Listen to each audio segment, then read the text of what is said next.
ओडिशार प्रथम वकिल श्री मधुसूदन दास, ओडिशार प्रथम राष्ट्रदूत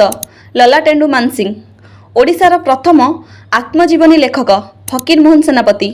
ओडिशार प्रथम एयर मार्शल सरोज जेना, ओडिशार प्रथम ज्ञानपीठ पुरस्कार विजेता गोपीनाथ महांती, ओडिशार प्रथम गवर्नर डॉक्टर हरेकृष्ण महताब, ओडिशार प्रथम ऑल इंडिया रेडियो कटक जहां 1948 मसीह स्थापन करा जायथिला,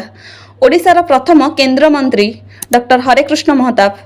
ओडिशार प्रथम सुप्रीमकोर्टर विचारपति रंगनाथ मिश्र, ओडिशार प्रथम सिनेमा हॉल सीताराम विलास टॉकीज बरहमपुर, ओडिशार प्रथम कलर ओडिया फिल्म गप हेले भी सत, ओडिशार प्रथम फीचर फिल्म सीता विवाह, ओडिशार प्रथम सिनेमास्कोप फिल्म हिसाब निकास, ओडिशार प्रथम सिनेमास्कोप ओडिया फिल्म स्वप्न सागर,